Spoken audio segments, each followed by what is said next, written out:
Oh boy, coming up on a special Friday edition of the Zach Lowe Show.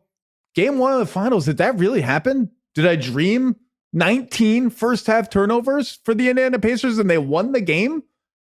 Did I dream that? Tyrese Halliburton made another game-winning shot in another crazy road come from behind gut punch win? That happened? I think it happened, and we're going to talk about it, and then we're going to talk about with Mo Dakhil, former video coordinator for 2 NBA teams, what's going to happen in game 2? What adjustments are we going to see? What adjustments should we see? What are the counters to those adjustments? All things NBA Finals. And then my buddy Howard Beck, we do some house cleaning. We revisit the Knicks' decision to fire Tibbs, their interest in Jason Kidd, other candidates, Knicks going forward, and a couple of Western Conference teams that toward the bottom of the standings that I think are kind of sneakily interesting and both undergoing some organizational change at very high levels. Utah and Portland a little ahead of Utah in the sort of rebuilding schedule, but both of those teams in interesting spots with a lot of interesting decisions that I don't think have been talked about a lot. So why not take a little time to give some lottery teams some love? That's all coming up on the Zach Lowe Show. You're listening to the Zach Lowe Show, presented by FanDuel. America's #1 sportsbook has made it easier than ever to get in on the action during the NBA Finals. And with live betting, the tip-off is just the beginning. Look for the live SGP tab on the FanDuel Sportsbook app and build your bet slip. Then sit back and enjoy the game as you track the outcome of your parlay right in the app. If you don't already have it, download the FanDuel app today and make every moment more. The Ringer is committed to responsible gaming. Please visit rg-help.com to learn more about the resources and helplines available, and listen to the end of this episode for additional details. Must be 21 and over in present in select states, or 18 and over in present in D.C., Kentucky, or Wyoming. Gambling problem? Call 1-800-GAMBLER or visit rg-help.com.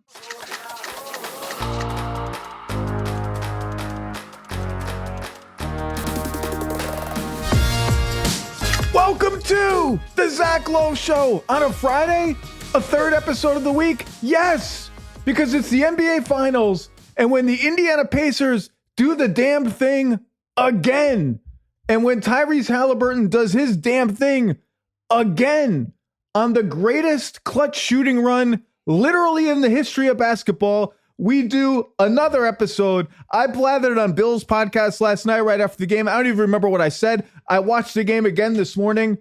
We have what is shaping up to be an awesome NBA Finals and an all-time Indiana Pacers team that, regardless of what happens from here on out, none of us are ever going to forget the thrill ride they have taken us on. Mo Dakhil, how are you? I'm doing great, Zach. I mean, that was such a fun game last night. A little bit weird, but totally a fun game across the board. And for it to end the way it did, it was just amazing. Except maybe for I said fans. Last night, I think it was the strangest game I've ever seen. I mean, considering the stakes, I'm sure there have been, tanky games in April that are like, why did Mark Madsen take 9 threes kind of games?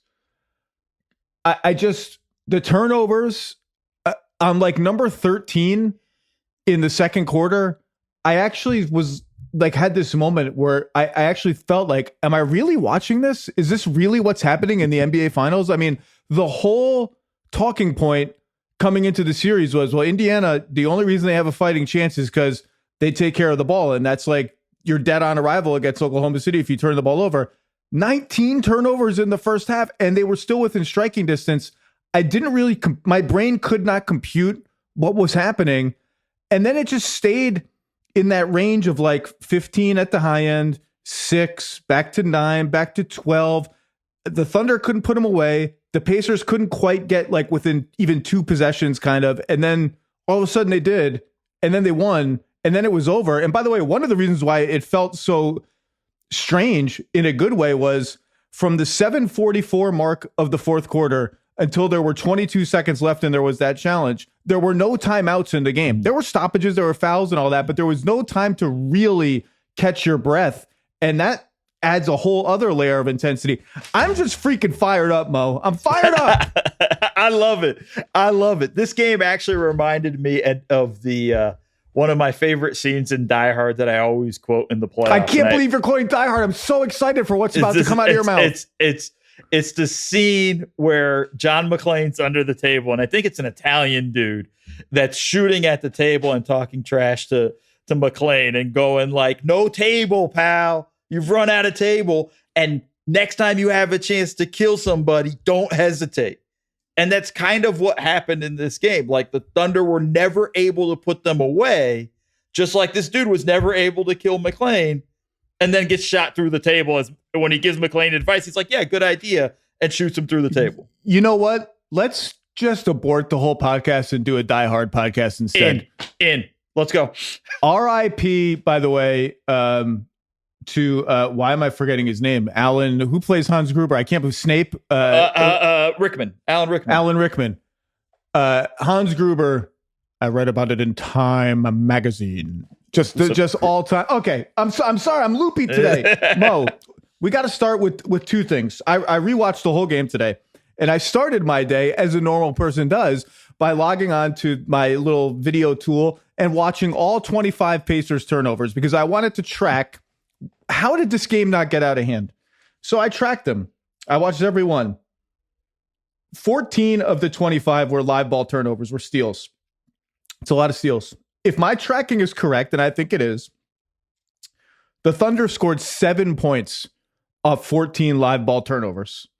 7 points on 14 live ball turnovers. Now, let's put that in perspective. Well, I went on Cleaning the Glass and I looked up some stuff. You ready to hear what I found? Let's go.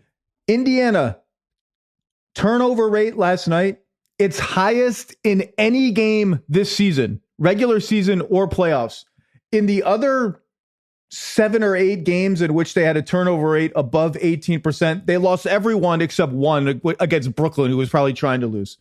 And they won against the Thunder. On the flip side, Cleaning the Glass has this thing where they calculate how many points you score in transition off steals and off rebounds. Just isolating the steals in terms of an efficiency, points per possession, points per chance performance, this was the single worst performance of the Oklahoma City Thunder's entire season. To have those two things happen in the same game is unbelievable. Now, looking back and watching those turnovers, I have to give a couple things happen. Number one, the Thunder gave it right back on 2 or 3 occasions. Pass out of bounds by Chet Holmgren early in the game. Caruso commits a charge. There's another poke away right off a McConnell turnover. That happens. Number two, there's like 4 threes that in the run of play, I thought, ooh, that was kind of a greedy going for the kill 3 by Shea, 1 by J-Dub. And rewatching them, I'm like, actually, they're kind of good shots. They're okay shots. They're not great shots, but okay shots. Number 3, Indiana's transition defense was super duper on point. I mentioned it last night with Bill. Rewatching it hammered it home even more. They were ready to sprint back. Sometimes even the shooter on a 3 was sprinting back instead of watching his own shot. The weak side guy in the corner was always looping up. They were attentive. They weren't like, oh, there's a loose ball. Let me loiter around here and see what. They were back. And so all of those, and then there were 2 of the 14 live ball turnovers were within the last 10 seconds of a quarter. So the Thunder didn't have too much time. And I had forgotten, remember, I think it was at the end of the second quarter where Caruso misses that layup right before halftime that spins out. It's like one of those forgotten moments. What else was notable to you about, like, obviously some of this is luck. 14 steals against the Thunder could be 21 points in game 2. But what else stood out to you rewatching those turnovers? I think, you touched on it at the end. The number of missed layups that the Thunder had. I think they had outshot the Pacers in the paint, like 14 shots more 4 feet from the rim than the Pacers in this game. Like, just there were so many things. Chet Holmgren breaks the press in the fourth quarter and misses a layup. You had a couple from J-Dub. There was just so many times where it was like, man, like that's a layup.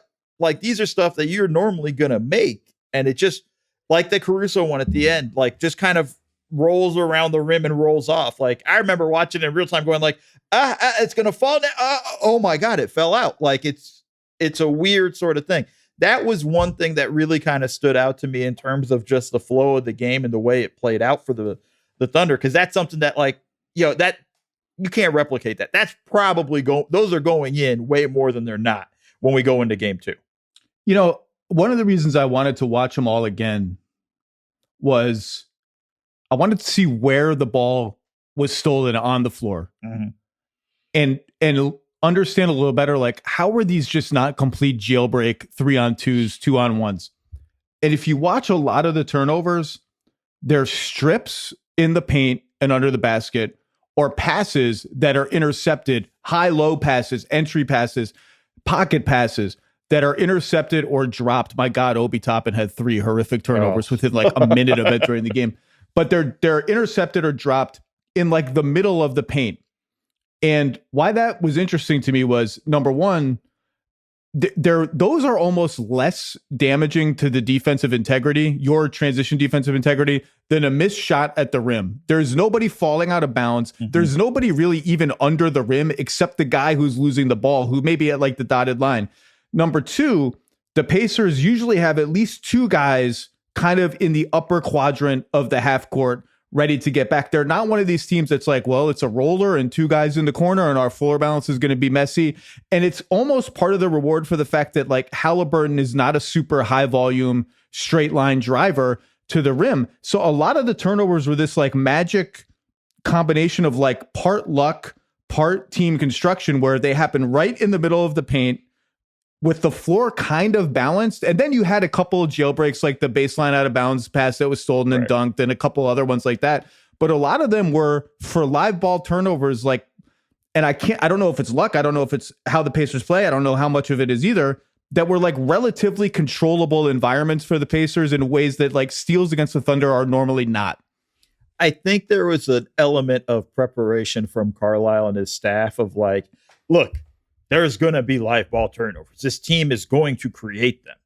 So how do we handle that? And I feel like the urgency, like you had mentioned, like the guys beginning to get back earlier than they normally would, not crashing so much from the corners. Instead, we need to get back, in terms of those opportunities, and not chasing a wild loose ball. If it's go for a maybe get a loose ball or get back on defense, it was get back on defense for the Pacers. Like there's a level of discipline to that understanding of like, hey, when basically everything goes wrong, we need to make sure we get our guys back and slow them down. And I think that was an important sort of focus that if we were to ask any of the Pacers coaching staff, maybe after the series, they would say something along the lines of like, yeah, we accepted the fact of like, this is a reality. This is going to happen in the game. How do we handle that? And I think that might have been one of their focuses in the leading up to the finals. And at the same time, if one of those threes that I'm talking about goes in, the Thunder win the game. Yep. If 2 of them go in, and by the way, one was a Shea 3 that hit the backboard. It was like, and it was not even that bad of a shot. Like I rewatched the whole game, and I feel the same way today that I did last night. Like I didn't love a lot of the shots that Shea took in the game. I didn't love the flow of Oklahoma City's offense for a lot of the game. We'll talk about that later. But a couple of those step-up transition threes were like pretty good looks that just missed badly in a couple of cases. Okay, so talking point number 1 was, how in the hell do you turn the ball over that many times and not get run out of the building? We kind of answered that.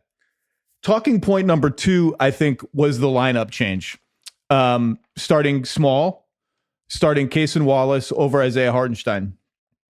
And I had talked before the series, as did Caitlin Cooper, as did the group chat guys, as probably did you too, about how because of the Siakam matchup and because of the sheer speed of the Pacers, this felt like a better 1 big series than 2 big series for the Thunder. I didn't think they would just scrap the 2 big thing completely. What I thought would happen was they'd start the way they start, because that's what you do.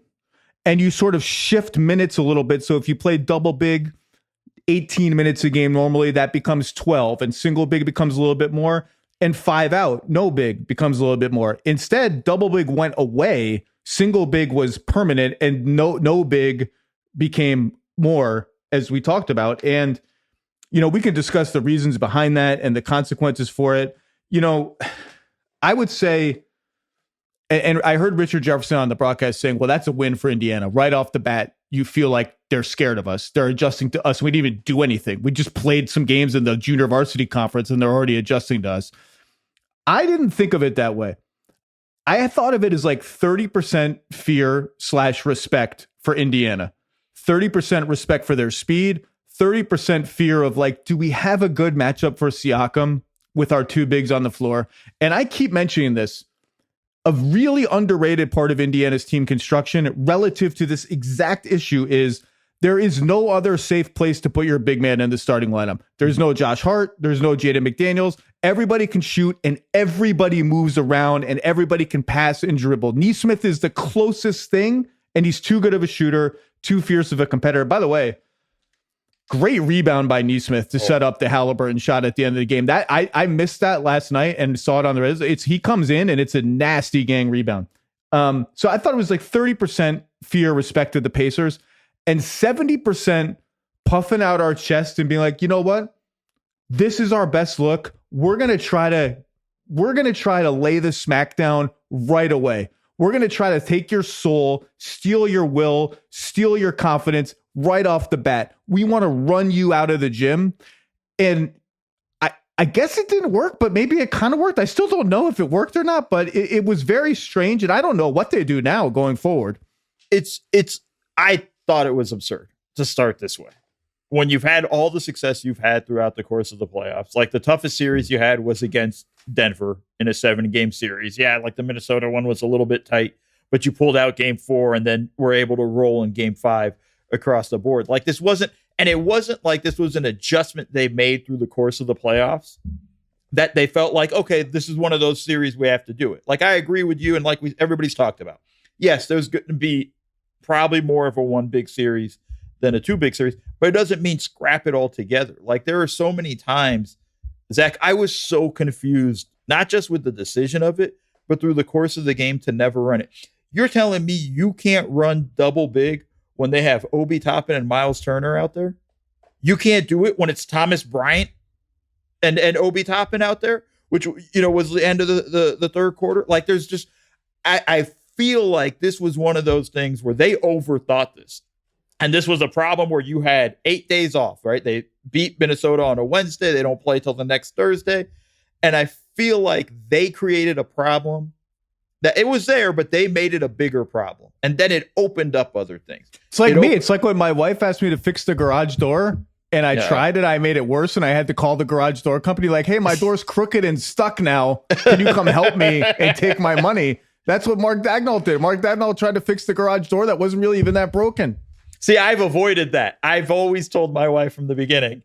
By the way, that really happened. She asked me to fix the garage door like a month into my unemployment. It was part of my list of things to do. And I was like, I can't really read the instructions. I'm going to start just like pressing buttons and one of these probably will work. And it ended up crooked and stuck halfway. And I was like, ooh, that's not good. I've made this worse.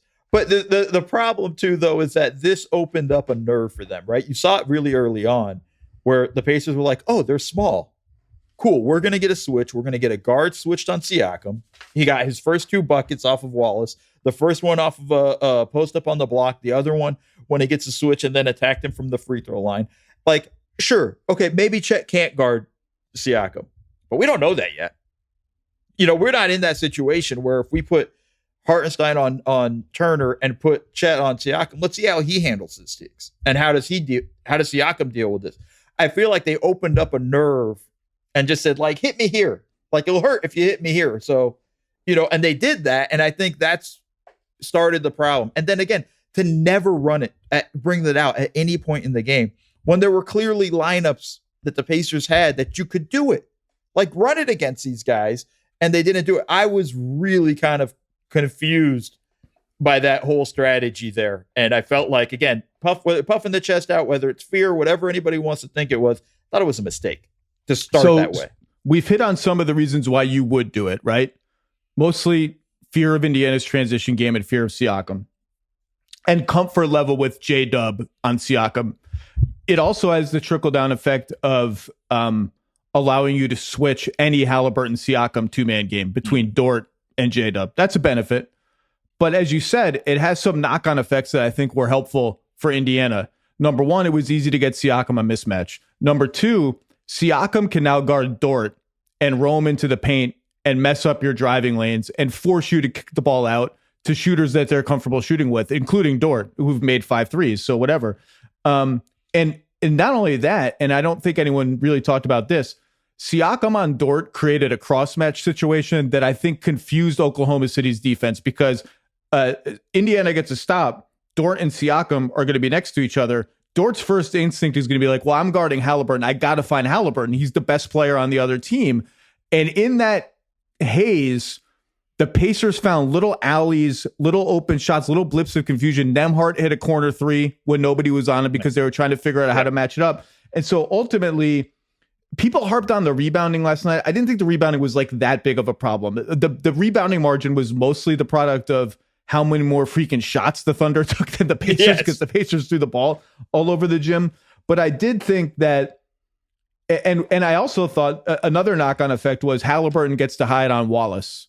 Mm-hmm. And he's going to hide on Dort if you start big, but he hides on Wallace, and they successfully steered some of the early offense toward Wallace. And I thought Wallace, with the exception of like 3 plays in the third quarter, was kind of out of control trying to go at Halliburton and took some bad shots and got in trouble in the paint. And that's a win too for the Pacers. So all in all, it's at best a wash and at worst a mistake that now creates 48 hours of talking about the potential mistake, 48 hours of deciding, do we go back to starting 2 bigs? But to your point, I'm watching the game again this morning. I'm like, every second Siakam's not on the floor is an opportunity to go double big. Every second that McConnell is on the floor with any of your other big men is an opportunity to go double big. You can put Chet on TJ McConnell. Chet's your 3rd best player at worst. Some nights your 2nd best player. He can't play 23 minutes in a finals game. It's that simple. We can harp on the double big and this and that and what they lost and what they gained.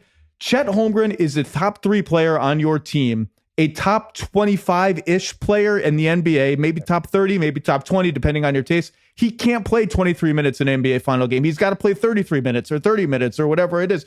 And he can even guard Mathurin. Put him on Mathurin and be like, drive at me. Go ahead. We're going to see double big in game 2. I don't know if we'll see it at the beginning because that's a herky-jerky change. Yeah.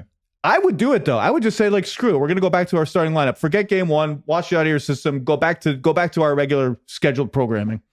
I'd have a lot of respect if they did it that way, because then it's acknowledging, hey, we messed up. And we shouldn't have done that in game 1. We should, whatever. And fix the mistake right away. Don't compound it and continue trying to prove to everybody, no, this was the right decision, and all that stuff.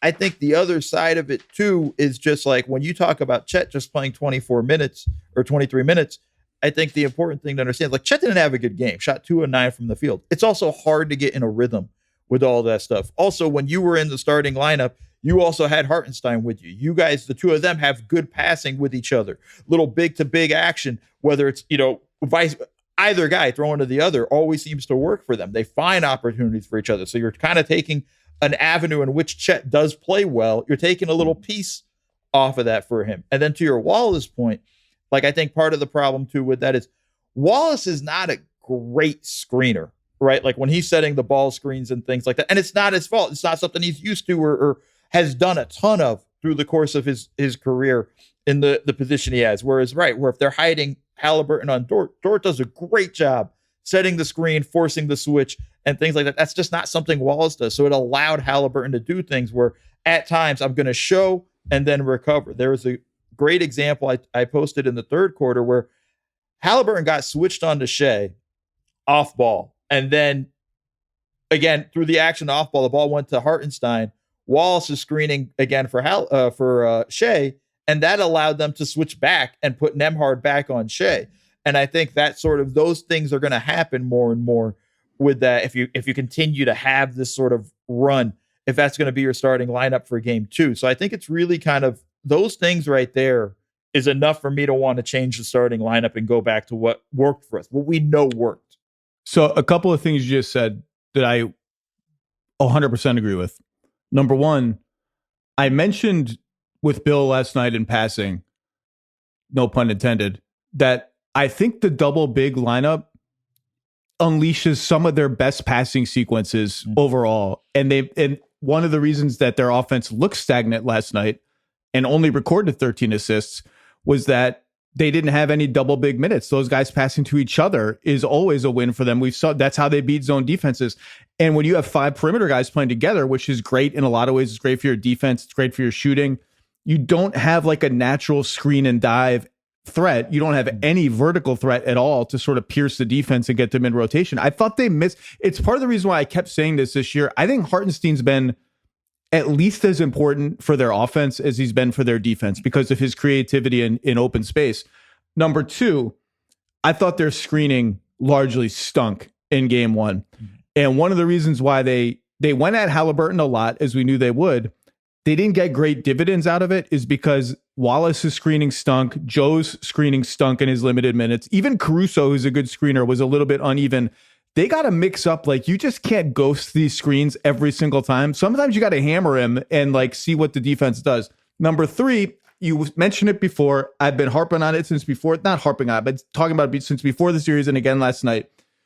The idea that Chet can't guard Siakam, I don't know if Oklahoma City even believes that's true. I don't know why anyone would believe that's true. Can I see it first? Because Siakam is going to get under Chet. Chet's real skinny. Elbow him, get those jagged elbows going, move him backwards a little bit, and get within 8-9 feet of the rim for his kind of pet turnarounds and stuff. And you know what? Chet's still gigantic with gigantic arms and is going to contest those shots. And I keep saying this too. Part of the reason I want to see them experiment with that matchup is it keeps Chet close to the basket. Chet guarding Miles Turner, he can do it. He's great at it. He's a great defensive player in space. He's a great defensive player anywhere. It's taking him away from where he's most effective. And by the way, if it turns out he can't guard Siakam, guess who has plenty of experience guarding Siakam? Hartenstein. Put Hartenstein on Siakam, put Chet back on Miles Turner. I think overthinking is the right word. I think you hit the right word. I think the other component too of having Chet on Siakam, he at least slows it up. Siakam's attack at the rim slows him up for a second, which will buy time for the help to come. Like, that's the one thing I love about this Thunder's defense is help always comes. Somebody's always coming from behind. It happened a bunch last night. Lou Dort coming up with steals, blocking Siakam from behind at the free throw line on one possession. There's help is coming. And if you're able to slow up the action, Chet might not get the block, but just being tall and big might get Siakam to slow down for a split second. And that's enough time to get Dort over, Williams over, to get Hart and stuff. Like, it just helps across the board with all that stuff. And I think it's just missed opportunity. It's really more, when I think about it. You sound like Dumbledore, Mo. Help will always be given at the Paycom Center to those who ask for it. Is it ask for it or deserve it? I can't remember. Overthinking. Can I just give you another, just a small little instance that bugged me of overthinking? And by the way, in a game you lost by one, they all matter. End of the third quarter, McConnell has the ball, calls up Shea's man to screen for him. The Thunder acting as if Shea is Karl Anthony Towns or Davis Bertans or some guy who has no shot defending TJ McConnell, try to emergency switch Shea out of the pick and roll by coming off the corner. TJ sees it, to his credit, to their credit. He and Halliburton are the best at seeing this, and whips it to, I don't remember who it was. I think it was Siakam in the corner. It was Siakam in the corner. Hits a corner three, and I watch it, and my first instinct is, it's a Pacers play. They make that play. Those 2 point guards are so smart, they outthink the defense. And then I was like, why are they doing that? What is the flaw? Like, Shea Gilgeous-Alexander can't sit there and guard TJ McConnell for 3 seconds at the end of a quarter. There's 3 points out of thin air in a game you lose by 1. Overthinking. Not even that. Like, there was later in the fourth quarter, it was a Turner three. And it goes back to my thing of, you could have played both your bigs with Turner and Toppin on the floor. Toppin rolls and Turner's on the strong side. Hartenstein pulls off a Turner by 2 steps. It's Halliburton hitting Turner along the wing for another 3. Like, these were the plays where I was just like, yo, like, you can't give these things up. Like, there's just small moments. And it was simple 2 steps from Hartenstein, but that's all it takes. In the finals, the margin of error is the slimmest it's going to be at any point. And that's, you lost by 1, and it's small stuff like that. And it was just amazing. And like, going back to just McConnell, he was huge for them in the first half, to be honest with you. Like, it's something, the plus minus or whatever stuff doesn't matter to me in an individual game. But he kept them in this game. Like, I kept writing in my notes they're within striking distance of being in striking distance. And I felt like it was guys like McConnell making plays. It was Thomas Bryant and Mathurin at the end of the third and start of the fourth, making plays and opportunities. Like there were so many, I have so many notes of these guys making. I rewatched the game this morning as well. And it's just so many things that I saw where I was like, man, this is why they won. All it led to, or put them in the position to win the game at the end, was because of all these guys making these small plays at the most random moments. McConnell at the end of the first quarter spinning off Isaiah Joe and getting a layup. Like there's just so many of those moments right there that kept them in the game, that allowed them to win it at the end. Well, I mentioned these two guys last night, but Toppin and Mathurin both got off to absolutely nightmarish starts. Oh, horrible. And I thought Mathurin was actually going to get like the permanent hook at one point in the first half. And Rick Carlisle, because he's a genius, was like, you guys are good. We're going to just play through it. And obviously, Obi makes 5 threes. Mathurin in the fourth quarter has a nice little pocket pass for an assist, has a drive for a layup, has a backdoor cut for free throws. Like, just important, like, just keeping us within 12. And then the other guy, Nembhard, was unbelievable. And the one he had through Alex Caruso, followed by a 3 that he single-handedly creates for Toppin. Like, those are massive, and his defense. But okay, enough. Big issue number 3. I came out of that game feeling like OKC didn't have the usual juice in its half-court offense. And I rewatched it, and I tried to chart every possession in which there were no passes.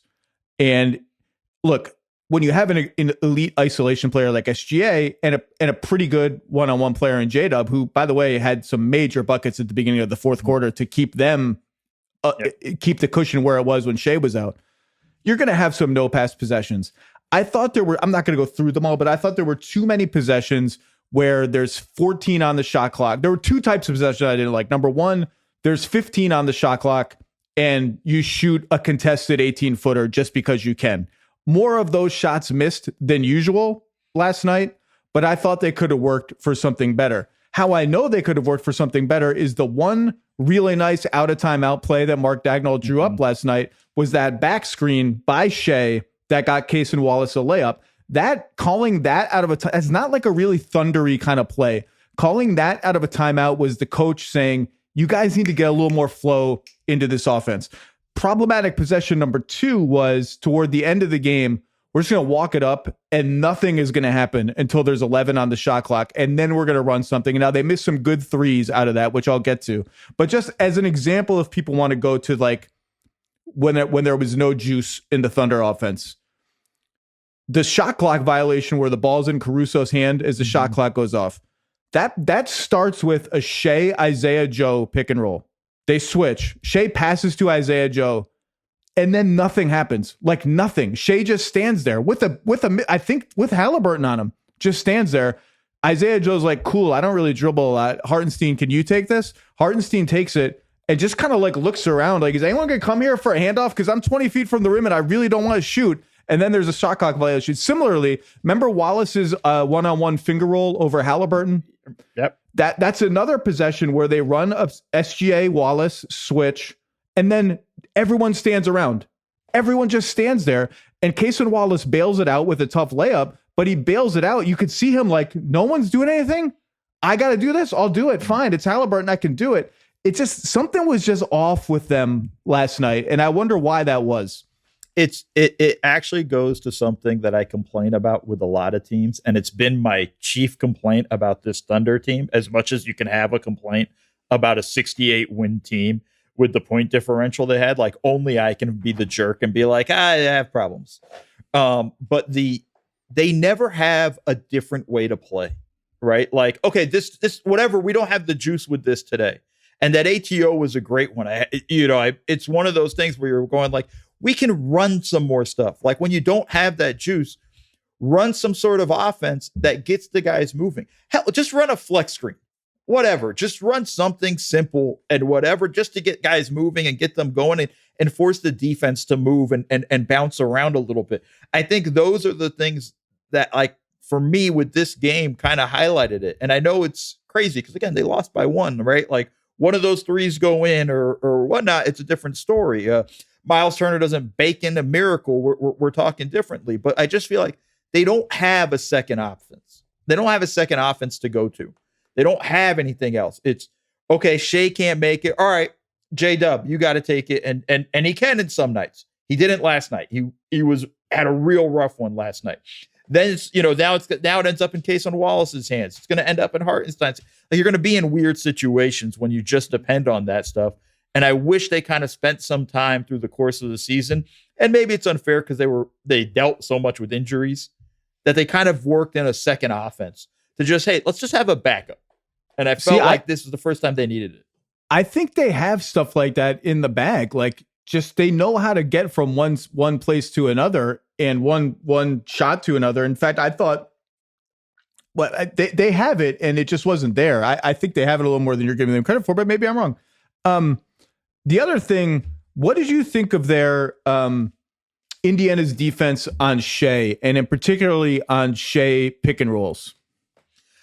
I liked it. I thought the way they kind of played it was, hey, I'm an advocate of Shea's going to get his points. You need to make him work, but you can't give up everything else. Like, I think you can't overhelp too much. And I think there's times where teams tend to do that and they give up buckets and clean looks to everybody else. The others still got a lot of open looks. I don't want to take it away. I know they missed a lot of open threes, but I felt like the way they handled it with Shea, I thought Nembhard did a great job. I thought Nesmith did a great job kind of fighting, continuing to battle with him, continuing to kind of, whether it's fight over the top or where they went under or they just clean straight up switch. Like, I thought they handled themselves pretty well. The only thing I had a problem with was when Miles Turner was in the action, because I felt like he opened up too much space and it often allowed Shea to split the double team. There was definitely one in the first half where I was like, "What? I could have driven through that." And Thomas Bryant had no shot. Toppin has no shot. No shot. The bigs are where I'm like, okay, that's actually something. If you're the Thunder, you need to go to more in game two instead of let's try to keep. And one of the threes they missed was a Caruso corner three where it was Shea, Hartenstein, pocket pass to Hartenstein, help comes, kick to Caruso. It's like, I agree with that. I thought they had good stuff when they went at the bigs. I thought, rewatching it, I thought they did a nice job of speeding Shea up a little bit with pressure on his, like, staying on his hips, staying on his shoulders, so that when he goes around a screen or even if he's isolating, he's kind of got to go full speed into the paint. It's uncomfortable for him to stop and start dancing with it for his mid-range shot. And then he goes fast. And then when he gets into the paint, the swarm comes and you force him to kick it out. And I thought that they did that particularly in crunch time when they needed to come back. And it was like, we can't give up free throws. We can't give up twos. We need to get zeros. We need to give up zeros. And our best shot at doing that is kick it out and hope they miss. And J-Dub missed an open one and Dort missed an open one. And I thought that was smart. I just thought they had Shea a little sped up in part of the game by pressing him. Like, he's at half court and they're on him. The Thunder are setting screens for him at half court, which I thought was smart. And they're just hounding him over those screens. And all of a sudden he's in the paint. He's in traffic bodies. I thought the Pacers had like a nice, sound defensive game and defensive gameplay. And I can't wait to see how the Thunder adjust. And we've talked about some of the adjustments. And what other notes you want to make from this game and ahead to game two? Yeah, I think the funny thing about the Pacers is I actually don't want them to do the full court press. I think maybe as a product of slowing it down, but not being aggressive in the way they pressed. Because when they pressed, look, I talked about Chet missing a layup. Caruso got 2 layups and got to the free throw line one time. I thought they gave up open looks. Like, I think Dort had a 3 in the first half off of when they pressed, because I feel like it kind of shakes them up a little bit. And I think that sort of sets their defense a little bit in a rocky position with where they're at. The Thunder are good. They're going to break the press. I don't think you're going to force a ton of turnovers in the backcourt with your press the way you did in Milwaukee or Cleveland or New York. I don't feel like that's where you're going to generate your turnovers. I'd almost rather they be a little bit more solid. Like, you can do a press, but one of those where it's like, we don't really want to force a turnover. We just want to slow you down. There were times whenever they tried to get aggressive, I felt like the Thunder got good looks out of that. So for me, if I'm the Pacers, I'd probably want to dial that back. Just a couple of random notes I wanted to hit. No zone defense from Indiana in game one. Wonder if that's just a long view. Like, well, when we need it, we'll see. Maybe we don't want to play it. Halliburton plus 12, minus 11 with Halliburton on the bench. I don't like the Siakam plus 4 bench guys lineup. It's worked here and there. Did not work. Did not work last night. And I've said before, like, I kind of want a little bit more of a plurality of starters, even if it's just Nembhard or Turner, like one of those guys to have a little more offense. On the flip side, the starters with Toppin for Siakam, so 4 starters in Toppin, plus 14 in 7 minutes. I'm not saying you got to keep 4 starters out there at all times, but I think 4 bench guys is risking it for Rick Carlisle. Miles Turner in the post, I keep saying this, like, he's not Hakeem Olajuwon. He's not Jokic. He does enough against guards. And even Dort, like, he deep sealed Dort a couple of times, and Dort is a cement block in there. Good on him. And I'm fascinated by their pick and roll defense on Shea, and particularly when he hunts Halliburton, because on a lot of those plays, Halliburton kind of half helped, like, just didn't really even hedge, just kind of, I'm going to move over a little bit, and then I'm going to get back to my man. Sometimes the screener defender did nothing and just let Shea turn the corner to the point of speeding him up and then crowding him into the paint. I wonder Oklahoma City will be ready for that. Indy took a lot of threes, which I think they're going to have to do to win this series. You just can't say enough about this team, man. I got a text. This is a text I got from someone, cold-hearted analytics dude who used to work in the NBA, sent me this text last night. My phone, of course, is blowing up with like random NBA fans in my life texting me about the Pacers. See if I can find it. I'm not joking when I say this. I think the Pacers this postseason have restored my love of the game. This is incredible. I mean, this is like, it's an all-time playoff run. These comebacks, it's just, I'm out of words. It's just absolutely amazing. Like, it's so much fun. This whole ride has been unbelievably fun. Like, the way they kind of have won these games, which has been fascinating, and it goes back to, you and Bill had mentioned this. I think it was you talking about the season before, where everybody was talking about everybody playing the same way, or I think it was Bill. It was last night around 12:05 Eastern time, as I was starting to get tired. And I was listening to that at like 5:15 in the morning. So just understand that I was also a little bit in a daze. But everybody playing the same way. And you look at it, and I think this speaks actually for the whole season, but the Pacers are probably the face of it. They play so differently than everybody else. Everything. Pressing full court. Playing incredibly fast. The buckets that they get off of makes. When they give up a bucket, how quickly they get the ball up the court. I mean, it's amazing. It's so much fun to watch with that stuff. And they play such a different style, and it forces you to contort to them. And that's exactly what the Thunder did in game 1 with the lineup change right off the bat. Like, it just forces you to change. It forces you to think a little bit more as a team of like, how are we going to deal with this onslaught? And then it doesn't matter what the lead is. They're going to keep coming. I know, Bill, you called them Michael Myers, I think. They're just a horror movie. Every time you think they're dead, they're not. They're I'm gonna go back to Die Hard, the dude that was hanging from the chain or whatever, and then at the end shows up and is trying to kill McClane, and that's where Carl Winslow fires his gun. First of all, it's Reginald Bell Johnson. Let's go easy. You're right. Carl Reginald.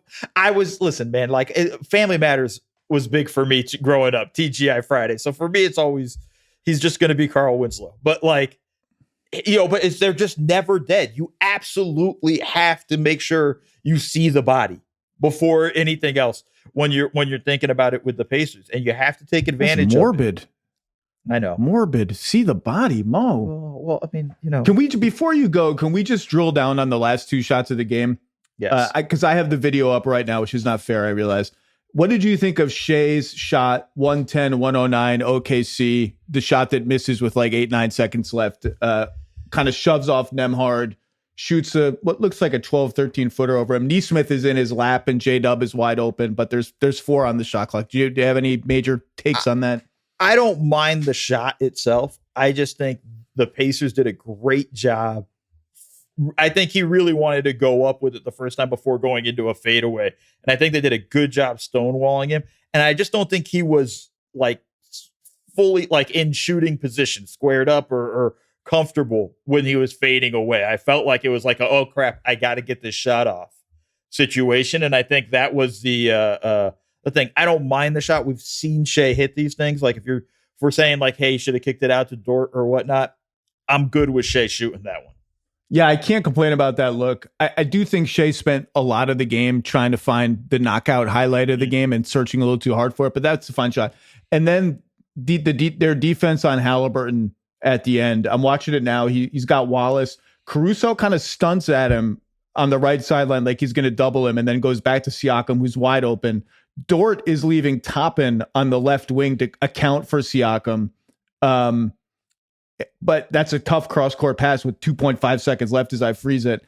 I mean, he makes a 21-footer. He gets a good look at it, though. Like, that's the thing about Halliburton. Like, the other team knows who Tyrese Halliburton is. And if you double him, he is going to instantaneously find the right. He's not one of these like, I'm the alpha dog, I'm taking the shot no matter what. He's going to find Pascal Siakam. Like, it's a pretty clean look for the circumstance, but I can't sit here and be like, well, horrible mistakes by the Thunder defensively, I don't think. Yeah, it's one of those situations. I actually was worried in real time going like, you guys got to go quicker. You got to move. Like I felt like they were a little bit slow in their process of all that stuff. I think once he got like half a step on Wallace, and this isn't anything on Wallace. I think he gets that on anybody. I felt like, okay, they're in trouble. Like when he's got himself in the range where he's going to be able to pull up. And you know it's going in. I'm sitting there, he's going in. Like, you know it's going in. Well, I think Tom Haberstroh has a stat where, for the whole season, I think Tyrese is 13 of 15 in game tying or go ahead scores, I think, in the final possession. Something like that. I'm sorry, Tom, if I butchered it. It's absolutely absurd. It's absurd. It's just like, so it's like anytime he's shooting it, he's going, if you want to laugh, Zach, like, most people don't. I was in Portugal during the conference finals working, and I'm watching these games in the middle of the night in Portugal, and I'm watching game one of Knicks Pacers. And like, as soon as the ball went straight up in the air on that 3 in regulation or the 2, I immediately just said, that's going in. That's dropping right in, and just started laughing. It's 4:12 in the morning in Portugal, and I'm laughing hysterically at this shot. Every time he's shooting these now, I'm just like, okay. Like, I'm almost like, get the ball completely out of his hands. Just double and live with it. Last thing, game 2 coming up. The history of these games, home favorite loses game 1, is a blowout in game 2, or a disproportionately more likely blowout in game 2. Oklahoma City has now, and particularly J-Dub and Chet, who were, I think, 8 of 28 combined in the game, have had this moment before in prior rounds, particularly down 2-1 against Denver, game 7 against Denver, the spotlight on J-Dub, even up 2-1 against Minnesota on the road, and they've responded every time. So I expect Oklahoma City to play well. It's going to be nervy. It's nervy. It's the finals, but I expect them to play well. For some reason, I don't feel the blowout coming. I think this is going to be a good game. Like Indiana turned the ball over 1,000 times and still won game 1. I've felt the game 1s before was like, okay, that's a fluke. The home team, like Denver, or like Denver comes in and wins game 1 and is like, to some degree, we did our job. We're satisfied. Indiana is not wired like that. Indiana is not afraid of any of this. They want every one of these games. I think game 2, look, I could be wrong. Obviously, we're just, all these game to game predictions are silly. I think it's going to be a close game again. I feel like game 1 was supposed to be the blowout. When you have 24 turnovers, 19 or 18 in the first half, whatever it was, 18 more field goal attempts than the other team in the first half, that's the game that's supposed to be the blowout. I feel like this was the one. I don't feel like game 2 is going to be a blowout, only because for the Pacers, this is the best situation to be as a coach. We won this game. We stole game 1, and we have a lot to work on. We have to improve our bigs defensively on the pick and roll, and we have to do a better job taking care of the ball. Like, I can't imagine there's going to be another 20 plus turnover game for the Pacers. They do a good job taking care of the ball, even against the Thunder. This is the most turnovers they had, in games 1 and 2. It was the theater of the absurd. It was every variety of turnover possible. There was Mo. I'm charting the turnovers. Where's my turnover sheet? I'm charting the turnover. I got it right here. There's my turnover sheet. From 4:40, between 4 minutes and 45 seconds left in the second quarter until 2 minutes and 30 seconds left in the second quarter. That's like 2 minutes and 25 seconds of time.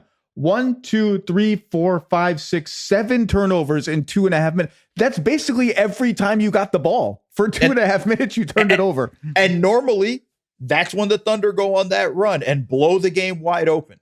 And I feel like, we talked about why, and some of it's luck, some of it's just the way the focus of the Pacers, it didn't turn out that way.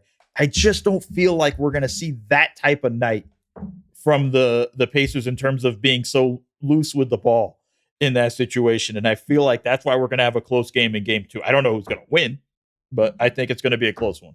We're going to win. The fans are going to win. Yes. I cannot wait for game 2. Mo Dakhil, the Double Dribble podcast with my buddy Jared Dubin. How often are you doing that? We're doing that twice a week. We were off to listen. This is two idiots doing a podcast on their own and trying to figure out how to get this stuff up. So we're doing it twice a week. We're doing them. We're going to be trying to do them right after the finals, after the games for the finals, and then just keep the party rolling after that. And you're still on Twitch, right? Which I'm not familiar with, but I know. Yeah. I mean, I know what it is. I will never go on it. I'm too old. They won't even. I'll try to get on, and the red button, a red like X will come on, like Family Feud. Like you're too old. Again, I say this about Steve Jones. I say this about you.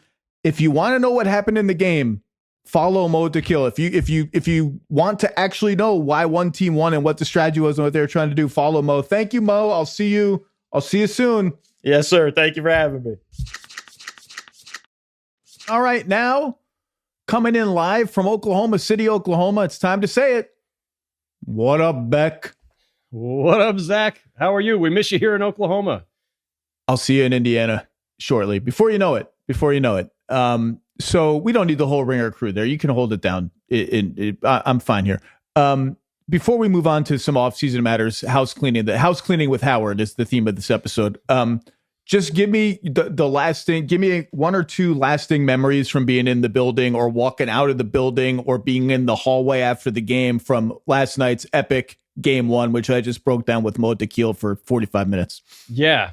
Well, first of all, I've lost track of how my finals count, so let's just call it 20 something. So I've been at a lot of game 1s of the finals.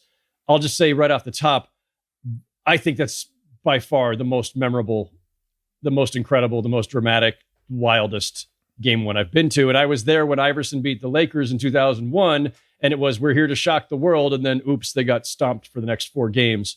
Not predicting that's the way this one will unfold, just saying interesting reference point for a game 1 upset that nobody saw coming. That's the step over game. So there's that. I cannot recall too many times where I left game 1 of the finals going, holy shit, what the hell just happened? The second piece is, I hadn't been here for a while, Zach.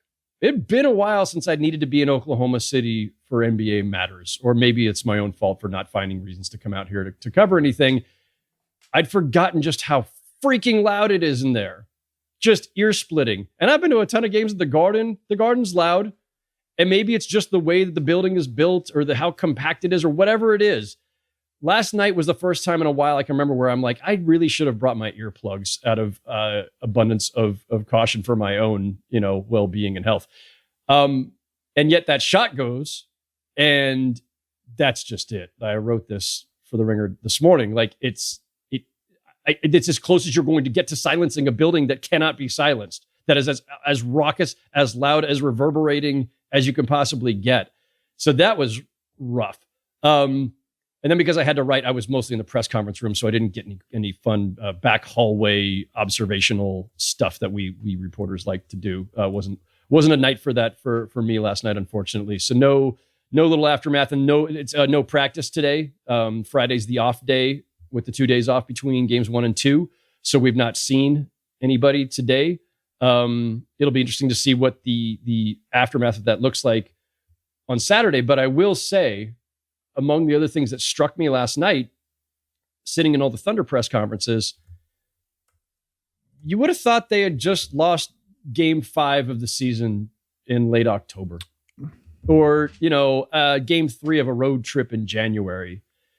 And you can interpret that any number of ways, but I think the correct way to interpret it is that, like, as young as the Thunder are, we've seen all the 24.7, youngest team in da-da-da-da-da-da. They don't act like it, man. Whether it's winning or losing, these guys are as steady as hell. I think that's a great trait to have, to be able to shake this off. Like, you wanted to walk in, as a reporter, you're looking for, like, ooh, are they going to be shell shocked? Are they going to look like, oh my God, I can't, this gut punch, we can't, how are we going to recover? And dude, there was just none of that. They literally, it would have sounded the same as if you were interviewing them after a loss in January. So what did you make a prediction for the series or not? Yeah. Me and 99% of the country said Thunder in 5. So I said Thunder in 5. If I were given the leeway to revise my prediction after every game, which I don't do, I still think the Thunder are going to win the series. Yeah. I don't feel as like definitive about it as I did, for instance, when Miami beat Denver in game 1 2 years ago. I was like, I think, or it was a game 2, whichever game they split to make it 1-1 going back to Miami. I was like, I'm not worried. Denver is going to win the series. I now think we're in for a longer series, and I would say Thunder in 6 or 7 at this point, because I said this to Mo, like, I don't think the Thunder are going to be rattled more rattled than they would be just in the finals. I thought they played a little bit rattled last night on that stage, but I don't think the result and manner of the result is going to rattle them for exactly the reason you just said, for the test they've already survived in these playoffs. However, I said this to Mo, and I'm interested in your thoughts. The classic way these series unfold is home favorite loses game 1, comes out and wins game 2 by a lot. There are a lot of blowouts in this scenario where, because the road team has already, quote, done its job, gotten home court advantage, the home team is playing for its life, they're at home, some luck variables maybe shift. I don't think it's going to be a blowout. I think game 2 is going to be close. I think I'll pick the Thunder to win, but I think it's going to be a close game. I feel the same. And I think there's also this thing where, people get too caught up in like all the sports talky bullshit of like disrespect and this kind of stuff. No one has a lack of respect for the Pacers. They are just one of those teams that was hard to see coming, right? Nobody in October thought the Pacers were going to be in the finals. Nobody on April 15th thought the Pacers were going to be in the finals. Very few people 2 weeks ago probably thought the Pacers were going to be in the finals. And certainly nobody thought the Pacers were going to be in the finals and up 1 after Tyrese Halliburton hit a shot with 0.3 seconds left in the game. So, but when you see a repeated pattern like this, where the Pacers are constantly exceeding our expectations, disproving whatever notions we had about them, getting down in games and coming back, wiping out 15-point deficits, 20-point deficits, making incredible shots, mostly by Tyrese Halliburton over and over, although all due respect to Aaron Nesmith and that 3-point explosion against the Knicks. At a certain point, you start to think like, okay, maybe we need to reevaluate a little bit. And maybe even falling back on, oh, okay, well, they won game 1, so now it's Thunder in 6 instead of 5, almost feels like maybe we need to reevaluate entirely. I get it. Like, there are good reasons why everybody leaned Thunder so hard. But the Pacers, like, listen, maybe it's just that undefinable thing, some it factor. I know we love to make everything about the granular and the analytics and all the tracking stats and the things that we can actually almost tangibly hold on to define the gap between this team and that team in talent, in scheme, and whatever. Sometimes teams just have some other shit, just some other cool thing. And their cool thing is like Tyrese Halliburton is not afraid of any moment and has an uncanny shot making ability. And he's not the greatest scorer of this era and probably will not be the greatest scorer of his time. But he damn well is building a really quick, thick resume of being the best clutch shooter, the best big moment guy of this time. And he's put that together just in the last 4 weeks. He's leaving a pile of rattled and broken teams in his wake, as are the Pacers. You mentioned silencing the building. This is the 4th crazy comeback the Pacers have had in the playoffs. And they've had other less crazy comebacks. This is the 4th one in each series now. I believe all 4 of them have been on the road, which is itself crazy to think about. And so here we are, Pacers. I don't want to talk about the finals anymore. I mean, I could talk about the finals for 4 more hours, but it's time for housekeeping with Howard. Number one, I said last night on the post-game pod with Bill loves to do the thing where we talk about the finals and then it's 12:15 in the morning and he's like, so what about Tibbs? I'm like, all right, I guess we're going there. And we talked about, Taylor Jenkins and Mike Budenholzer and Johnny Bryan and Frank Vogel, which is a name that I'm a little surprised that come a little more. And then we talked about the notion of trading for a coach. And I said to Bill last night in the wee hours, I wouldn't take your eyes off the Jason Kidd thing. I wouldn't disqualify that as a non-starter. And then sure enough, today, Mark Stein reports that the Knicks are planning to seek permission to interview Jason Kidd. What do you think of that vis-a-vis the decision to move on from Tom Thibodeau? I mean, I don't know if Jason Kidd, if the Mavs will give permission, if the Knicks have enough to trade the Mavs. Nico Harrison and World Wide West go way back. I don't know how that factors into it. So maybe it's a non-starter, but just what was your reaction to that as it relates to their decision to fire Tom Thibodeau after a conference finals run, the first in 25 years?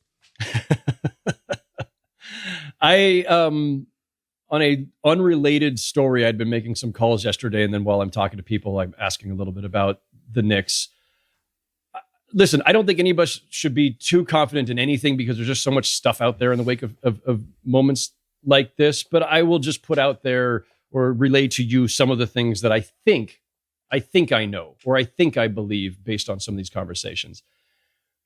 I don't believe the Knicks fired Thibodeau with another coach firmly in mind. I don't this is not one of those cases where, if you're going to fire the first coach to get you to the conference finals in 25 years, you got to damn well know who you're going to. I don't think they did. I think they sat for a couple of days, realized this was the move that they felt was needed, and not with a absolute definitive replacement in mind. Ideas, perhaps, but it was more about, we think we've gone as far as we can go. And I heard you on your podcast basically saying as much. We've gone as far as we think we can go with this coach. We need a different voice, different ideas, different offense. And so whether it becomes Jason Kidd, I don't think it was going to be some foregone conclusion at the moment that they fired Tibbs. Whether Jason Kidd is the right move, I think, is a discussion. Who else is out there? I Taylor Jenkins is a name that came up a couple times when I was poking around, and I think there's a lot of a case to be made, I think, for Taylor Jenkins with the Knicks specifically.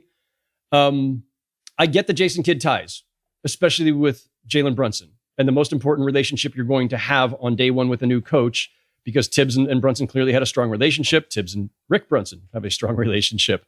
By the way, there's a nice little subplot here too. If you're negotiating for the release of Jason Kidd, the Knicks got rung up for tampering, and the Mavericks were none too happy about the whole Rick Brunson, Jalen Brunson, Allen Houston and World Wide West sitting at their playoff games in the second row with Julius Randle, I think, was involved. Am I remembering all this correctly? Yes, you are. It wasn't that long ago that there was some kind of tension between these franchises. Good point. The Knicks have traded most of their tradable first round picks to the Nets. And the last time that we saw a coach, quote unquote, traded for, it's technically not traded for. You don't trade for the coach. It's compensation for letting a guy out of his contract. It's a semantic thing, but it was a first round pick, I believe, from the Clippers to Boston, right? For Doc? Yes. Yes. So can the Knicks, whatever they have available to them, I haven't looked at the ledger lately, but whatever they have available to them, is that even a smart move? A wise use of your resources when you've got so little left to deal? Is there another way of doing it? Would the Mavericks actually, given that Nico, I don't want to overstate the case, but if Nico was confident enough to say, I can trade Luka Doncic at a time when nobody else in the universe thought that was a good idea, maybe he just wants to let Kidd walk too and just remake this team in his own image. I don't think that will be an obstacle. Yeah. I think the compensation would be an obstacle. I was just wondering if he was eager enough to make a move that maybe he would just let him go without compensation, but that would be foolish, right? But then again, the Mavericks have not exactly, decorated themselves. Well, they could use some more future assets, even though they got some from the Lakers, just some. They should extract something, of course. I would be surprised if Taylor Jenkins got the job, but that's just, there's no reporting behind me saying that. It's just me saying young coach from a small market. I don't know if that's the move. Maybe it is. I think Taylor Jenkins, to be clear, is an awesome coach. And Jay Kidd's a different coach than Tom Thibodeau. There's no question about that. Different style, different personality, different minutes management, different schemes, all of that. I'm not sure there's any real evidence that he's a better coach than Tom Thibodeau. I'm not even sure that there's any real evidence that he's a better proverbial ceiling raiser than Tom Thibodeau. And this is a point I did not make in my little spiel about the Tibbs firing and floor raisers versus ceiling raisers and all that. The idea that you have to be a classic tactical genius ceiling raiser to win an NBA championship it helps, but it's also just not true. And so, like, there are a whole pile of coaches who were criticized as exactly Tibbsy floor raisers. Frank Vogel, Mike Budenholzer, Michael Malone, a name that has come up in this, who were of that in different ways and different styles, questioned on, do they have the adjustment acumen quarter for quarter, minute for minute to go up against Spo and Pop, et cetera, and Kerr, et cetera, et cetera. And the answer was, in the end, if they had the talent, yeah, they could win championships. There's no doubt that Tom Thibodeau could win an NBA championship. There's also no doubt that he is stubborn in some ways to a fault and is more of a floor raiser, I think, than a ceiling raiser. That doesn't mean you can't be enough of both to win the NBA title, as all of those previous names evidence. And Jay Kidd, I mean, he's made the finals. Tibbs has not as a head coach. He's different? Is he better? Like, I don't know. Like, it's a big, bold move by the Knicks. I understand it's been 5 years. 5 years is a long time in the NBA now for a head coach who's not Spo or Kerr or Pop. It was no longer the coach in San Antonio. It's just, we'll see. I just wanted to address the Kidd thing because I said last night, like, I think there's some legs to that, and now the legs are moving a little bit. I will say that obviously there's an X's and O's part of this, and as you say, whether it's how Jason Kidd would scheme versus how Tibbs would scheme, is Kidd any better? Like, there's all of that stuff. I think that is only going to be a small part of this this process, and I say that even knowing that yes, our buddy Mark Stein reported that they've asked for permission, which means that they're confident enough that Jason Kidd would fit this, that they are pursuing this route. But what has been suggested to me is that this hire is going to be as much about other aspects of a coach than simply the playbook or their ability to adjust on the fly or the ability to develop a bench. Right. So there's a personality aspect of this. There is we talk a lot about in the modern NBA alignment. You have alignment between, coach and front office and ownership, all the way down to your star player, all that stuff. I think they're looking for better alignment than what they had. I think Tibbs got better over time, but as I understand it, there certainly were some tensions. By the way, not unusual. Coach versus front office is as age old as pro sports. But I do think and this is why I don't think Michael Malone will be the guy. Why is Michael Malone out of a job? Because he and Calvin Booth blew each other up while not being able to work together. If Tibbs has at times been difficult for a front office, by the way, not just in New York, but in Chicago famously, I don't think that you're going to then go hire another coach whose most recent reputation was for bucking the front office, not playing the young players that they drafted that they wanted you to develop because you were leaning hard on your veterans. Sound familiar? Because you wanted to win every game. I don't think that would make much sense. I have had Taylor Jenkins described to me as somebody who's a little bit more of maybe a little easier to work with, has some Tibbsian qualities as well, but more modern version, more of a relationships guy. Tibbs is not considered a relationships guy. Take that however you want, people, but that's the way that he is viewed around the league. I don't want to. I already did my whole Tibbs spiel the other day. People can listen to that. Yeah, and I agree with pretty much everything you said. No one's going to feel too much sympathy for Tibbs given his gruff exterior and all the money that he now has coming to him. You should know, like, I haven't talked to him. I know some people have also tried to reach out to him and haven't gotten in touch with him. I'm sure he's hurt. Yeah, he's from Connecticut. This was he had time as a Knicks assistant under Jeff Van Gundy. Yep. This is his dream job. And by any objective measure, he did it well. Yes. And to not have it rather suddenly after making the conference finals, like, they did not waste much time is probably a gut punch no matter how much money you have coming to you and how nice your house is. And so just that is what it is. Housekeeping. Bill sprung this question on me last night, and it happened to be one that I've been thinking about since the Jazz, again, rather abruptly hired Austin Ainge, son of Danny Ainge, as their president of basketball operations, when no one was really quite sure that there was a president of basketball operations job coming open. I thought that was Danny's job, and it's like, no, he's CEO or something. It's a whole other. Danny is just Danny. Danny's just Danny, the Danny of Danny's. He's executive VP of being Danny Ainge. And it has raised some questions over, what does that mean? What does it mean that Austin Ainge at his introductory press conference was asked about lineup manipulation and tankery and rejected it out of hand? Yeah. It's been, what does it mean, Howard? I have some theories, but what does it mean? What was your reaction to it? Because the Jazz are, Bill keeps saying that he's here and everyone keep an eye on the Jazz. Everyone keep an eye on the Jazz. And I understand why that is. They've got a lot of assets and they don't have a lot of upside in the immediate future. I've got some thoughts. What are your thoughts? So I think, I'm not going to say that people are wrong to interpret it this way, but I was surprised at seeing a number of people interpret Austin Ainge's comments as being somehow a critique of what the Jazz have been doing the last few years. It may simply be that we tried the tanking thing for a few years and it's time. You can only do that for so long before you start to lose your audience, lose your fans, lose momentum, lose maybe your players too, because they might be tired of losing. Like there's always like a kind of a logical limit on how long you can be intentionally bad. And so I didn't see it so much as a backward looking critique as more of a forward looking, like it's time to start building up again. We tried this and because of the reformed lottery odds, it backfired, or at least it didn't pay off in the way that they clearly hoped it would. They also, by the way, never did a full commitment to the tank until this past season.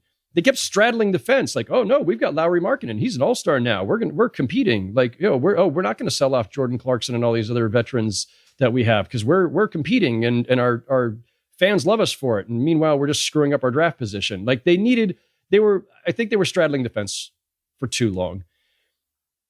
The one part of this, and I'm curious to hear what you think, because this is not one I've poked around on in the last couple of days. What does it mean that they specifically went out and hired Austin Ainge, aside from obviously the Danny Ainge factor here? But why did they need, when you had Danny as chief executive of being Danny Ainge and Justin Zanuck, did you need another top basketball executive sandwiched in there? I don't have an answer to that question. I'm curious what yours is. So a couple of interesting things have happened in Utah in the last year. Number one, they, for the first time, as you noted, just blatantly tanked to the point that the NBA fined them, take to the point that they should be embarrassed about how naked it was. Should have been fined more often than they were. Yeah. Sooner. Like John Collins. Anyone seen John Collins like in 6 months? What was his injury? What was his fake injury? Made up injury? I don't know. Lowry Markkanen just plays one game out a week, plays another game. It was embarrassing. We all know that. And they did that and everyone was miserable. Everyone, coaching staff, front office, ownership, miserable. Then the lottery happens and they don't drop. They finish fifth. They finish in the most likely statistical slot for them, despite hopes of obviously Cooper Flagg or number 2 or number 3. From what I have heard, Ryan Smith, the owner, was extremely emotional the night of the lottery. Not like weeping emotional, but just like it hurt. It hurt a lot. And I think there was some sense of, what the hell was all this for? Like, what did we do all this for? Everyone was miserable. The fans are miserable. We're like kind of a laughing stock for a hot minute. We've never been a laughing stock. We've been a fairly successful franchise for a long time in this market. Yeah. What was it all for? And couple that with last year's lottery pick, Cody Williams, too early to declare him a bust, not too early to declare his rookie season incredibly alarming. Yeah. Coupled with Keontae George, is he a starter? I don't know. He wasn't a starter at the end of last year. Isaiah Collier, cool. That's a nice little story. Is he a starter? We don't know. Filipowski, we don't know. Taylor Hendricks got injured. I like him a lot. In other words, like Walker Kessler, nice player. He just trade rumors all the time. What do we really have here? But particularly the Cody Williams pick. the Jazz have also, I don't know if it's let go or didn't renew two of their main scouts in the last few weeks before Austin Ainge got there. And I think that is also a sign of like, we're not happy with how things have been unfolding here. And then Austin says what he says at the press conference. And people start thinking like, oh, are they going to be aggressive? Are they going to like go after a guy? Are they going to go after who is the guy? And I've said before at the combine, I had people whispering Trae Young's name in my ear. And I've been told, no, we're not. That's not the guy we're cashing in chips for. I don't know who the guy is they're cashing in chips for. In fact, as of right now, if you had me bet, I would say don't read too much into what Austin Ainge says. I think they're, unless something amazing falls into their lap, they would love to add A-level talent around Lauri Markkanen. They would love it. I don't know who that player is or if it exists or if they're under contract because they got it. This is Utah. You're not going to trade for a guy on an expiring contract. And failing that, I kind of would expect them to remain patient and just sort of, like they can tank. They are in the West, man. This ain't the East. Yeah. They can play all their dudes and finish 14th real easily in the West. They can play Colin Sexton, Jordan Clarkson, John Collins, Lauri Markkanen, whatever, and then trade, whoever gets you a first-round pick or a fake first-round pick, trade that guy. You can play all those dudes, go 29-53, go into the lottery in just about the same position you were a year ago, but everyone feels better because you actually tried to win and you played your guys. Yeah. I also think that as they do that, now, again, this is just me speculating, but whatever. As they do that, if they're not going to add, if there's not a big opportunity to add, something that really vaults them into like play-in territory, like we can make an honest run at 8, 9, 7, 10, whatever. And someone comes to them and is like, here's the God, maybe not the Godfather. Here's a strong offer for Lauri Markkanen, who's I think 28 years old now. I think they'd have to consider taking it and would consider taking it because does he fit their timeline anymore? What can we get for him?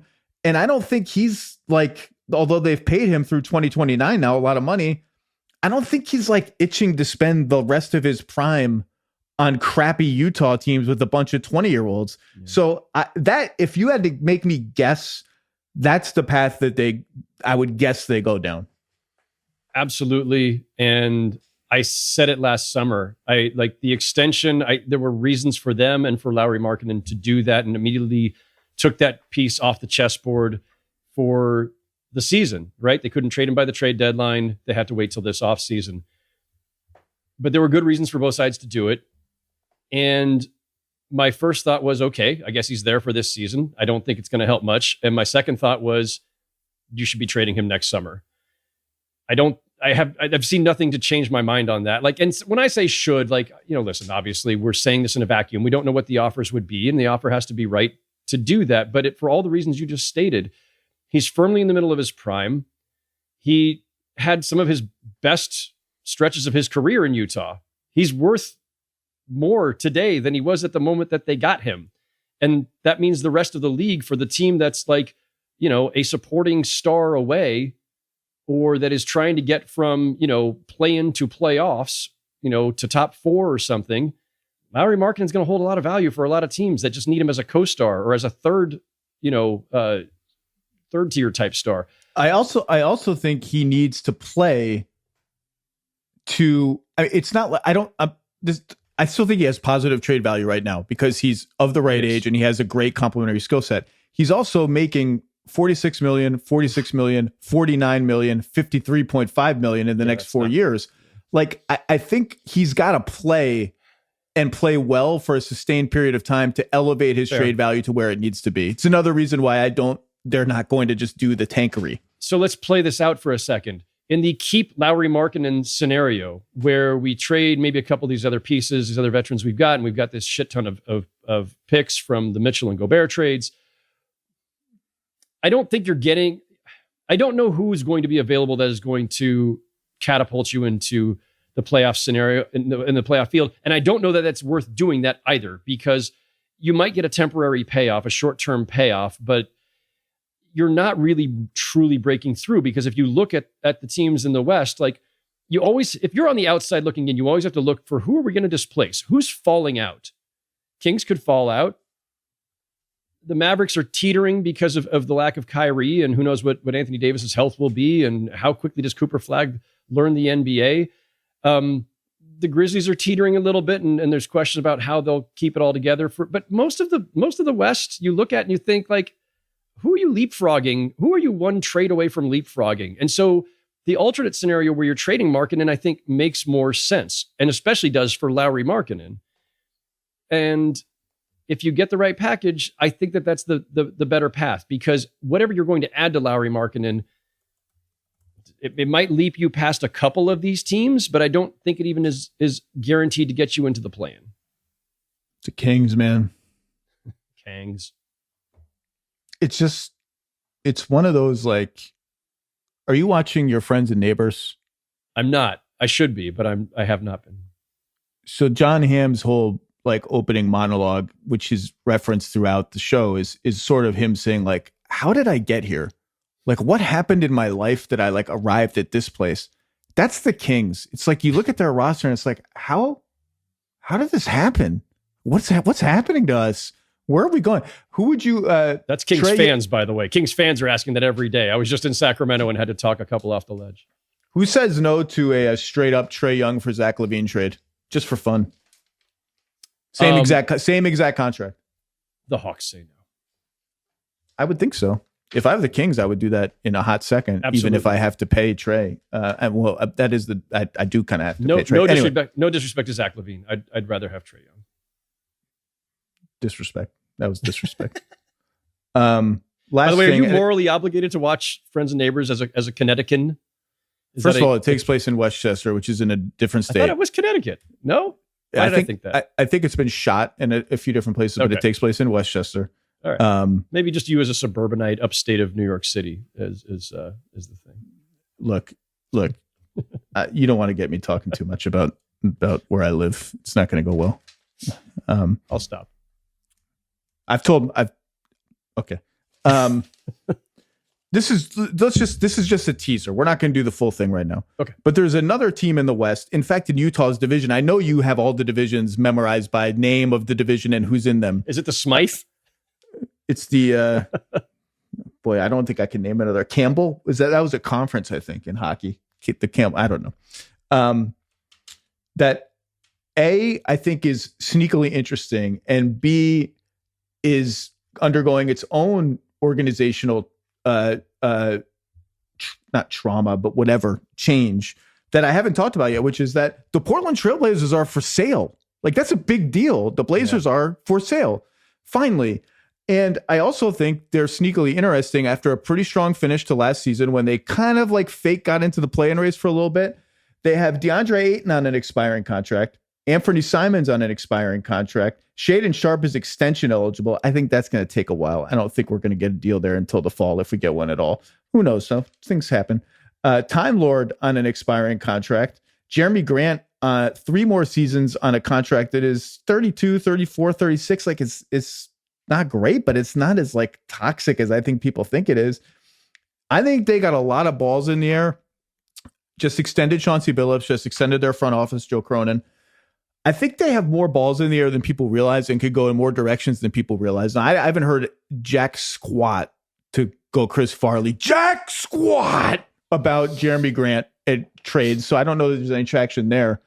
I have pitched the fake trade of Ayton and some good filler for Sabonis. I think that's a good trade. I think it's a fun trade. I think Sabonis in Portland, it makes a lot of sense. And I think Sabonis's people would be cool with it. I don't know if anything's going on there. I'll tell you who to keep your eye on, Howard Beck. Anthony Simons is eligible for an extension. That feels like a rubber meets the road moment for the Blazers and Anthony Simons. And I think there'd be teams that would be interested in Anthony Simons. The internet's favorite fake trade for like 3 years has been Anthony Simons to the Magic. Yes. I don't think that's a miss by the internet. I think there's that makes a lot of sense.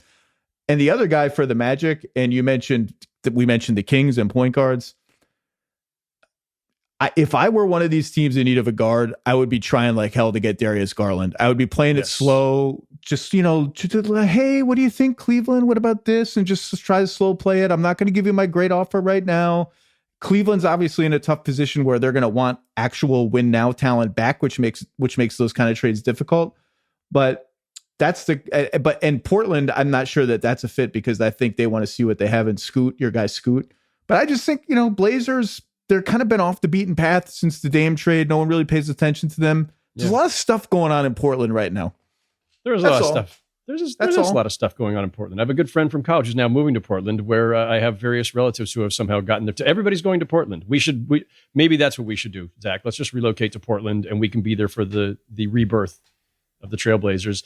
I'm fascinated by them for this reason. They don't have a clear direction yet. They don't have a clear North Star yet. Is it Shaedon Sharpe? Is it Scoot? Avdija was I'm going to say the best player on the team for the last 2 to 3 months of last season. I think I'm comfortable saying that. Yeah.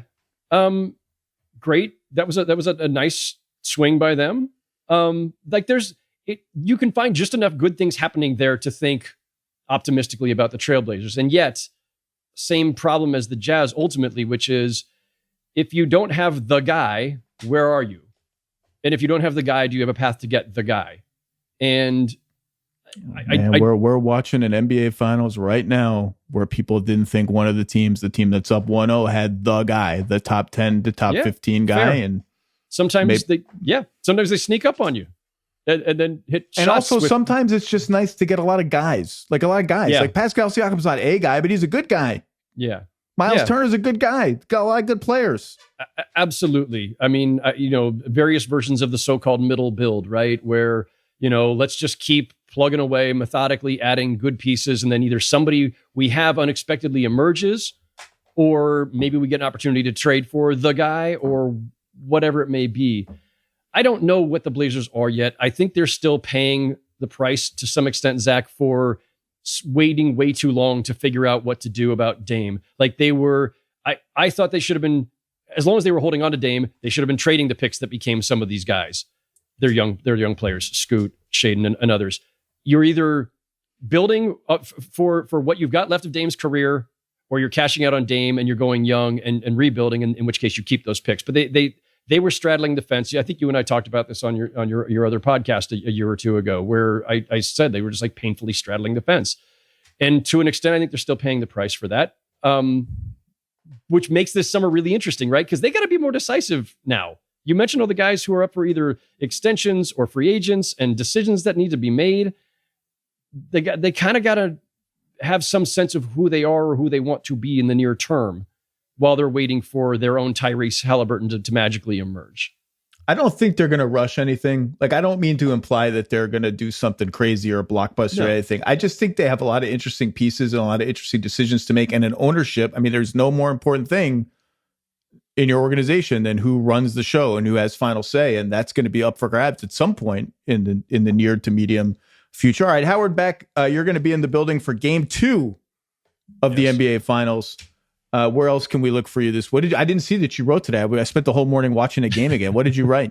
Something about the game. Just about the sucker punch that the Thunder just absorbed, and what that means for a young team that we all were ready to proclaim as not just champions, but like the team of the future. And here they are now staring at a 0-1 deficit. Writing stuff on theringer.com.